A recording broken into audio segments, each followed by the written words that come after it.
Recently, in one of my videos, somebody commented, who shall remain nameless, but he's called Harry Faber, and he said that my book hauls have a distinct lack of railway and train related literature.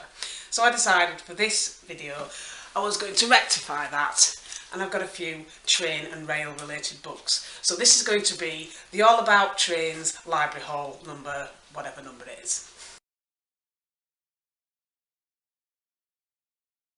So the first book I've got is Amazing and Extraordinary Railway Facts by Julian Holland. And the one thing I did like about this, I mean, I'm not like a train spotter or really into rails beyond using the train to get to places, but I really do like the picture on the front because I love black and white pictures. I like pen and ink drawings and I like black and white photography as well. So throughout this book there's quite a lot of black and white photos, so it's still going to be interesting even though I'm not particularly a fan of it. Like, you know, some people are really into trains, aren't they? And for me they're just functional, but I do like the pictures that's in this book. So next we have Timeline History, Transport from Walking to High Speed Rail. And this one is got all different kinds of transport throughout the book, but there was one bit at the end that I did find interesting.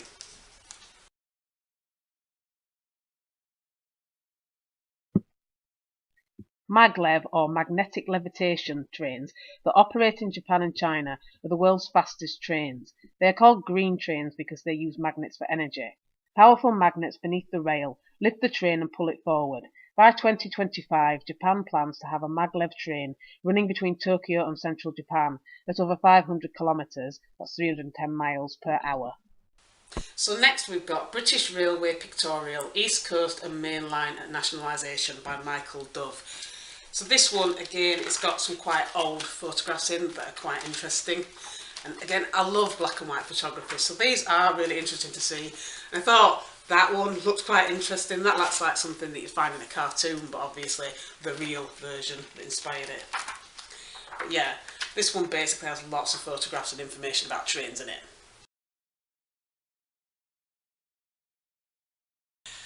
And next I got Oi, Get Off Our Train by John Birmingham. This is a story about a boy and his dog-shaped pyjama case who go to bed one night but instead of going to sleep decide to hijack a train and take it on a journey across a desolate landscape. Along the way they find various creatures gate-crashing their train, and each time they shout, "Oi, get off our train," which is a bit rich since it's not their train, they stole it in the first place. But each creature appeals to their compassion. For example, an elephant complains he's on the run from an ivory poacher, and a tiger complains of deforestation. And what train related video would be complete without a mention of the classic Thomas the Tank Engine? For anybody unfamiliar with the story of Thomas, it features Thomas, who is a sentient locomotive living on a, let's face it, dystopian island called Sodor. Because it's not just Thomas who is self-aware, all the other methods of transport are as well.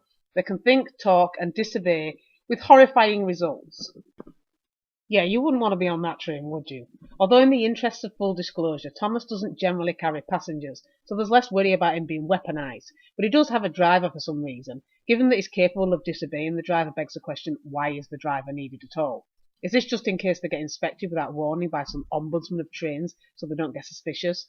Because this isn't a the toys come alive while nobody's looking situation. The rail staff and all the hostages, residents of Sodor, know that the transport system is alive and they're not bothered.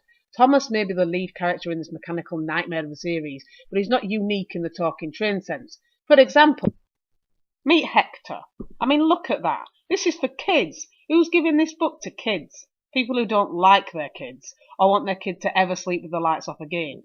In 20 years' time, this is the image some kid of today is going to be explaining to a prison psychiatrist, just before he eats the psychiatrist and builds a model of Hector out of the skeleton.